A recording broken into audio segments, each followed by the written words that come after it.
Estudio del desarrollo humano. Introducción. La psicología evolutiva actual está muy influida por la revolución cognitiva, pero también ha recibido influencias de la neurociencia, la biología, la etología, la ecología, la antropología o la sociología. Objetos de estudio de la psicología evolutiva sería el cambio en la evolución en el comportamiento social, afectivo y cognitivo a lo largo de todo el ciclo vital. Es importante no solo la descripción del cambio de la edad que cambia, sino también la explicación del cambio, cómo y por qué se cambia. Para entender la mente humana es necesario entender sus procesos de desarrollo, viendo el desarrollo como un proceso de adaptación al mundo que nos rodea. Filogenia es una rama de la ciencia que se centra en el estudio de la evolución de toda la especie de una forma global. La filogenia estudia los parecidos entre los miembros de una especie desde el punto de vista morfológico, anatómico y embriológico. De esta manera, la filogenia explica la crónica de cada especie, las distintas bifurcaciones familiares o estructuras genéticas. En el caso de la filogenia humana, nuestro árbol evolutivo ha ido cambiando en función de nuevos hallazgos y teorías. Ontogenia. La ontogenia describe el desarrollo del organismo desde la función de un cigoto durante la reproducción sexual hasta el envejecimiento de este, pasando por la forma más adulta. Es la historia del cambio estructural de una unidad sin que ésta pierda su organización, como el cerebro. Puede darse como un cambio puntual o como un cambio desencadenado por interacciones provenientes del medio donde se encuentran o como resultado de su dinámica interna. Hay algún dualismo que nos ha permitido que esta disciplina llegue a estar consolidada. Estos dualismos son contribución de la herencia frente al medio ambiente, desarrollo frente al aprendizaje, inteligencia general frente a la inteligencia emocional y lo individual frente a lo social, ¿vale? Hablamos todo el rato de dualismos que se tienen en cuenta. ¿Cuál es la naturaleza del cambio evolutivo? Bueno, pues lo tendríamos que es cualitativo y cuantitativo. Cualitativo sería emergencias de nuevas estructuras y conductas a partir de las nuevas. Por ejemplo, hablar, andar. Cuando algo nuevo y totalmente importante pasa de la nada. Y cuantitativo, el cambio es producto de la acumulación de desconocimientos e experiencias sin que haya emergencia de nueva conducta y estructuras. Por ejemplo, cualitativo sería cuando un niño dice la primera palabra, por ejemplo, mamá, hace un sonido así, y luego cuantitativo sería todas las palabras que va sumando, y luego el lenguaje, y luego cada vez un lenguaje va creciendo, etc. El desarrollo es un proceso individual. Cambios por maduración o aprendizaje y social de interacciones. Es necesario un nivel de desarrollo previo para que se dé el aprendizaje, así como también es necesario nuevas experiencias de aprendizaje para que se siga potenciando el desarrollo. Propuestas básicas sobre la adquisición del conocimiento. Y aquí tendríamos el racionalismo. El problema básico que se plantea desde el racionalismo es que no se puede llegar a conocer un mundo tan complejo y cambiante a partir únicamente de las impresiones que llegan a nuestros sentidos. No se niega la influencia del medio natural y social en el que se desarrolla el humano ni de la experiencia, pero solo se considera como meros desencadenantes de lo innato. O sea, los humanos han nacido con algo innato que luego sumado a todo lo demás hace aprendizaje y etcétera, etcétera. Pero primero tendríamos lo innato, que es como un chip que ya traemos instalado. El conocimiento está presente en el momento del nacimiento. El conocimiento se hace explícito mediante las aplicaciones de las leyes lógicas o del discurso racional. La experiencia solo sirve para desencadenar lo que ya está predeterminado. Vale, seguimos hablando del chip. Conceptos relacionados: instinto, universales, periodos críticos, pobreza del estímulo, ideas innatas, aptitudes, etc. Todo lo que ya viene en nosotros. La posición racionalista se manifiesta en el campo del estudio del desarrollo humano como innatismo o maduración. Su formulación más usual es la consideración del desarrollo como un progresivo desenvolvimiento de estructuras, tanto físicas como psicológicas, determinadas genéticamente, y da lugar a las siguientes teorías. Bueno, pues tendríamos a Chomsky, a Mente, teorías etológicas, etc. Asociacionismo. Todo el conocimiento puede derivarse a partir de experiencias mediante las leyes de la asociación, las cuales permiten crear y asociar conceptos. Conceptos relacionados. Programas de reforzamiento, habituación del estímulo, reglas de aprendizaje, potenciación de aprendizaje, estrategias de aprendizaje asociativo, programas de modificación de la conducta, programas de aprendizaje y mapas conceptuales. En este enfoque dará lugar al empirismo, a lo que vemos. Conductismo y conexionismo, que postula que todo el conocimiento procede de la experiencia. Vale, pues esto es como que la segunda parte del chip. Ya venimos con un chip instalado, nos dice el racionalismo, y el asociacionismo nos dice sí, pero todo lo que aprendemos es en base a experiencias, a repetición, a aprendizaje, etc. Constructivismo, que es como el puente entre estos dos. Síntesis entre el racionalismo y el empirismo. Tiene su origen en la filosofía de Kant. El conocimiento se construye a partir de las experiencias sensoriales, lo empírico, y las categorías sintéticas a priori a conceptos innatos o lo relacional.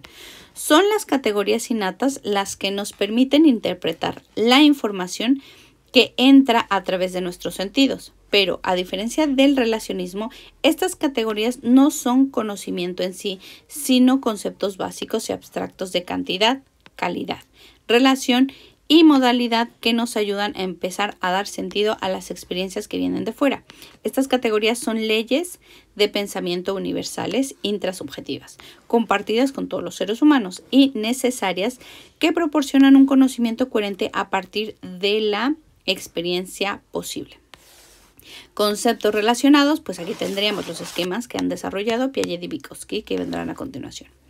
Los presupuestos se expresan en teorías.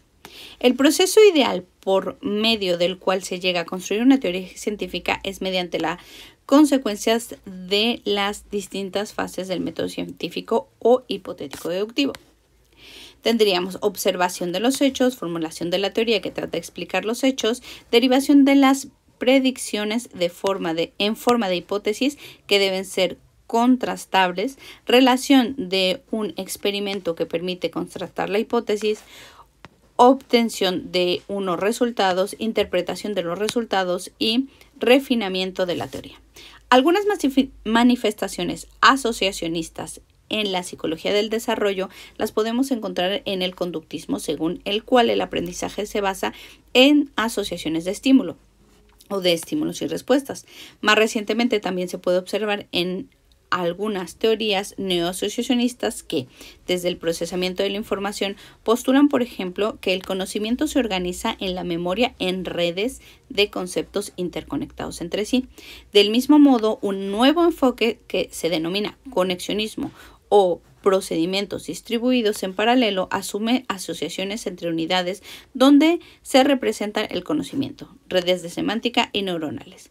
Las posiciones constructivistas se han reflejado en la psicología cognitiva, mientras la utilización del concepto de esquemas para aplicar cómo se crean representaciones internas de la realidad a partir de experiencias, memoria de Blarlet. Bueno, pues aquí nos dicen cómo diferentes tipos de enfoques han hecho diferentes teorías siguiendo estos procedimientos.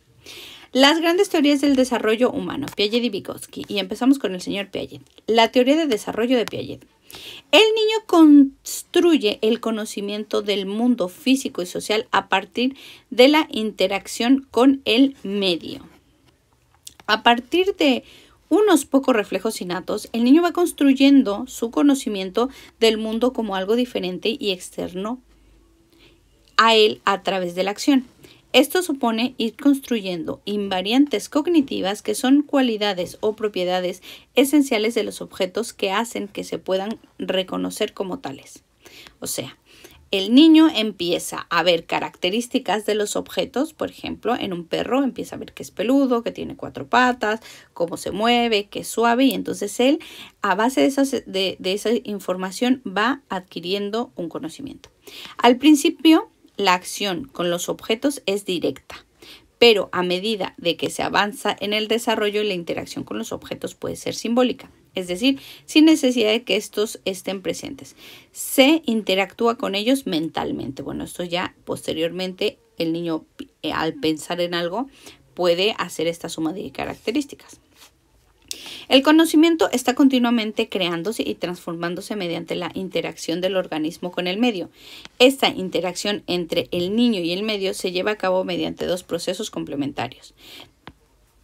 Tendríamos la asimilación y la acomodación.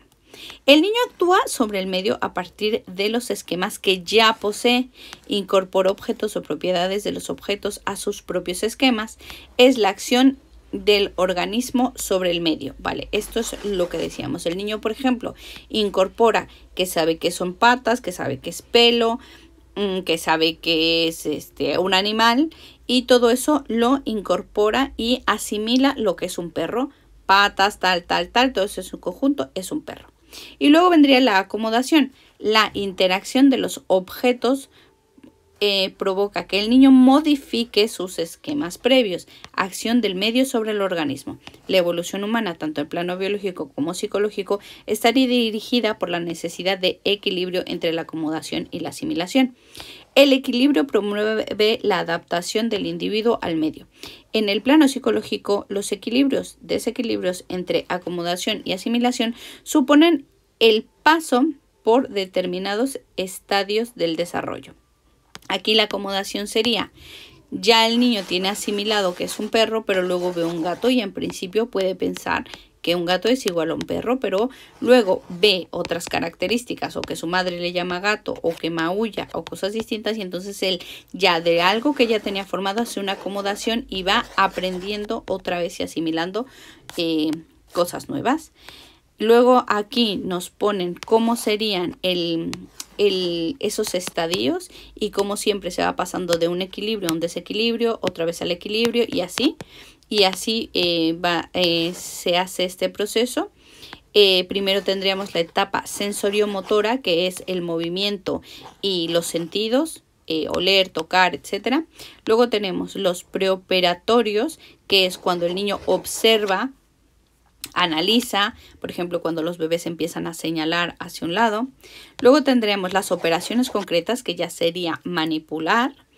Por ejemplo, cuando el niño coge un juguete y lo empieza a jugar. Y luego tendremos las operaciones formales, que ya son pues las que son más avanzadas, como por ejemplo ya empezar a jugar con el cochecito, empezar a hacer matemáticas, empezar a leer, empezar a escribir, etc. Teoría del desarrollo de Piaget. Tenemos los sensoriomotor desde el nacimiento hasta los 18 meses. Los esquemas reflejos con los que nacen los bebés los permiten una rudimentaria interacción con el mundo, lo que he dicho antes, los sentidos, arrastrarse, chupar, etc. Importantísima para que vayan construyendo esquemas de acción con los objetos mucho más complejos que reflejan ya una conducta inteligente. Al final de este periodo, los niños adquieren la función simbólica que les permite la adquisición del lenguaje, el juego simbólico o el dibujo, ¿vale? Los niños al principio siempre hacen una acción simbólica. Por ejemplo, jugando con los cochecitos simbolizan los juegos mucho. Operaciones concretas. Subperiodos preoperatorios, desde los 18 meses hasta los 7 años. Comienzan con la adquisición de la función simbólica. La inteligencia pasa de ser eminentemente práctica a ser representacional. Sin embargo, todavía se tiene un pensamiento mágico sobre la realidad y el razonamiento aún es preconceptual. Luego tendríamos el subperiodo de las operaciones concretas de los 7 a los 11 años. Ojo aquí que Piaget marca mucho estos estadios en la edad, porque para él el niño va creciendo y va adquiriendo todo eso gracias a que alcanza esa edad. Se interiorizan las acciones con los objetos. Aparece la operación lógica y la reversibilidad del pensamiento. Sin embargo, la aplicación de la operación lógica está limitada a contenidos concretos.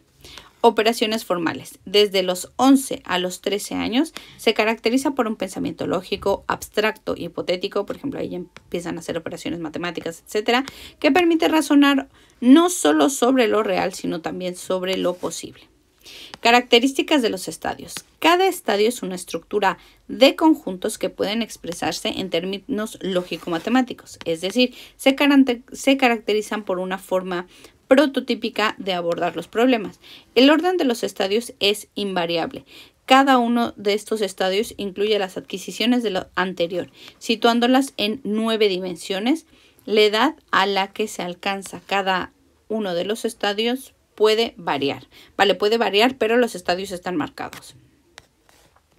O sea, que no alcanza los 7, los alcanza a los 8, pero lo que no puede ser es que según él, a los 18 meses alcances cosas de los 7 años. Factores de desarrollo, maduración biológica. Entre las posibilidades que ofrece la base genética y su materialización, hay un amplio espacio para la influencia de otros factores como la práctica, la experiencia o la interacción social, experiencia práctica o ejercicios, consolidación de esquemas, experiencia física, manipulación de objetos, experiencia lógica matemática. Luego tendríamos medio social, la etapa por las que pasa el niño en su desarrollo puede anclarse o retrasarse con respecto a la edad media en la que aparece en función al medio cultural y educativo en el que el niño se desenvuelve. Luego, autorregulación o equilibrio entre acomodación y asimilación. El desarrollo es un conjunto de regulaciones que permiten la formación de estructuras de conocimiento progresivamente más estable. Es una sucesión de estadios no estable, sensoriomotora, preoperatoria y operaciones concretas, hasta llegar a un estadio de equilibrio final y estable, operaciones formales. Bueno, estos serían los factores del desarrollo, repito, maduración biológica, o sea que genéticamente alcanza esa edad, las experiencias a las que el niño está expuesto, el medio social y la autorregularización, el equilibrio, eso que siempre está ahí mezclándose una con otra para el avance. Luego tenemos implicaciones educativas de la teoría piagetiana, o sea, cómo Piaget ha influido en la educación. Relación entre aprendizaje y desarrollo. Lo que un niño puede aprender o comprender en un determinado momento depende del estadio de desarrollo cognitivo, o sea, otra vez volvemos a los estadios, en el que se encuentra. En la práctica evolutiva no se debe tratar de enseñar a los alumnos contenidos que estén por encima de su nivel del desarrollo. Los profesores no deben intentar acelerar el desarrollo, sino centrarse en el dominio de las competencias específicas de cada uno de las estados de desarrollo. La secuenciación de la enseñanza de conceptos nuevos en la escuela debe seguir el mismo orden en el que esos conceptos aparecen de forma natural en el curso del desarrollo. Vale, y gracias a esto, todas las clases son por cursos, por las mismas edades y todos los niños tendrán que hacer lo mismo paso a paso. Una polla como una olla. Importancia de la acción del aprendizaje. Hay que potenciar la enseñanza a través de la acción y de la experimentación. Aprendizaje por descubrimiento. Interacción social. Importancia de la confrontación de los puntos de vista de los niños a los demás. Conflictos sociocognitivos. Luego tendríamos la génesis social de la conciencia del señor Vygotsky. La génesis social de la conciencia. Perspectiva genética o evolutiva. En el desarrollo de la ontogenia, o sea, de yo, de mi vida, es un conjunto de cambios cualitativos responsable de la transición de las formas más elementales de pensamiento hacia formas más complejas. Pueden distinguirse dos líneas: línea natural, asociada a las funciones psicológicas elementales del comportamiento de los animales, ver, oír, asociar, estimular, etc., y la línea social o cultural, vinculada a las funciones psicológicas superiores: atender voluntariamente, razonar, formar conceptos, resolver problemas, ejemplos, etc., propias de la especie humana. Interacción: proceso por el medio del cual ciertos aspectos de la estructura psicológica de la activación externa llegan a ser ejecutados en el pleno interno interpsíquicos. No se trata de una manera de copiar o transferir, sino de la internalización. Se cambia su estructura y sus funciones en el proceso que nos permite pasar a ser nosotros mismos a través de los otros. Es un proceso natural de dinámica y dialéctica. Y esto básicamente es que cuando un niño aprende cosas que los adultos o su entorno le va enseñando, entonces aprendemos con el ejemplo al ver a otros cómo nos enseñan y repetimos y lo formamos parte nuestra. O sea, Piaget decía, es parte de pasar estadios, y Vygotsky dice, no, nosotros vamos evolucionando y vamos desarrollándonos porque vemos a otros adultos a nuestros entornos que nos empiezan a enseñar cosas y entonces en principio vemos cómo lo hace, nosotros lo intentamos hacer hasta que el niño lo internalice, lo empieza a hacer solo y no solo, sino parte de él. Mediación semiótica. Las herramientas psicológicas de medición están caracterizadas por el uso de signos, sirven para regular la propia conducta y su uso provoca cambios cualitativos en el funcionamiento mental. Su uso caracteriza la línea cultural del desarrollo. Son herramientas sociales en un doble sentido. Son el producto de la evolución sociocultural y de la interacción social a escalas más pequeñas. Ejemplo, lenguaje, sistema para contar, estrategias de memoria, dibujo o representaciones gráficas. El papel, lo de antes eran los signos que en las culturas nos ayudan al desarrollo. Luego, el papel del lenguaje. Es una herramienta semiótica, lo que hemos visto antes, por excelencia. Primero se desarrolla como función social al servicio de la conducta habla externa, después pasa a tener una función individual que a través del pensamiento verbal se convierte en un mecanismo de autorregulación del pensamiento y la acción de habla externa. En la transición del habla externa a la interna aparece el habla egocéntrica. Habla que acompaña a un niño durante la realización de tareas. Esto es lo que cuando un niño va hablando y va hablando solo para él mismo, esto es el habla egocéntrica. El sentido de la adquisición del lenguaje no es crear nuevas asociaciones entre palabras y objetos, sino que tiene un carácter cualitativo que conduce a nuevas formas psicológicas de la conciencia humana. El lenguaje reorganiza el pensamiento. La relación entre pensamiento y lenguaje va combinada a lo largo del desarrollo. Durante el primer año del pensamiento se desarrolla con anterioridad al lenguaje. De manera más o menos independiente, es una forma natural de pensamiento que compartimos con algún primate no humano. Alrededor de los 2 años, pensamientos y lenguajes confluyen. Habla egocéntrica como función de la regulación planificada de la acción. Hacia los 4 años se produce la interacción del habla egocéntrica. El lenguaje y el pensamiento se funden, dando lugar al pensamiento verbal. Vale, aquí nos dice que el lenguaje es muy importante también para nuestro propio desarrollo de aprendizaje, porque forma parte de nosotros, porque nos ayuda a pensar. Cuando un niño empieza a pensar para sí mismo, se empieza a hablar a sí mismo, empieza como a escuchar su voz en su cabeza y luego también la empieza a repetir, que sería la habla egocéntrica, y por eso es tan importante el lenguaje para Vygotsky en el aprendizaje. Luego tendríamos la zona de desarrollo próximo y la intersubjetividad, que dice que es zona de desarrollo real, que sería la primera, se corresponde con lo que una persona puede resolver a una determinada edad por sí misma. O sea, lo que, por ejemplo, cuando ya un niño empieza a poder usar la cuchara, él solo. O sea, él solo la agarra y es capaz de llevársela a la boca. Luego tendríamos la zona de desarrollo próximo, que es a la que el niño quiere llegar, pero no puede llegar del todo y necesitaría la ayuda de su entorno. Distancia en lo que un niño puede hacer por sí mismo, zona de desarrollo real, y lo que puede hacer con ayuda de compañeros o adultos más capaces. Luego tendríamos la intersubjetividad, que es para que el adulto pueda actuar y hacer de intersubjetividad, o sea, hacer que el niño pueda alcanzar esa zona de desarrollo próximo, tienen que estar conectados y entender y tratar de hacer la misma cosa. Porque si el niño lo que quiere es meterse la cuchara a la boca y el adulto lo que quiere es que no se manche, vamos mal. Si los dos están centrados en que el niño lleve la cuchara a la boca, entonces eso es algo importante, según Vygotsky. Mecanismos de cambio evolutivo. Dominio filogenético. selección natural y en el caso de los humanos, fenómenos socioculturales como el trabajo y la comunicación. Dominio sociohistórico, instrumentos de medición, herramientas y símbolos a través de las clases se transmite la cultura. Dominio ontogenético, interacción entre los factores biológicos y los factores culturales sometidos a continuos cambios. El cambio cognitivo está asociado a las nuevas formas de medición que proporcionan a los niños un creciente dominio de los mecanismos y medios de pensamiento.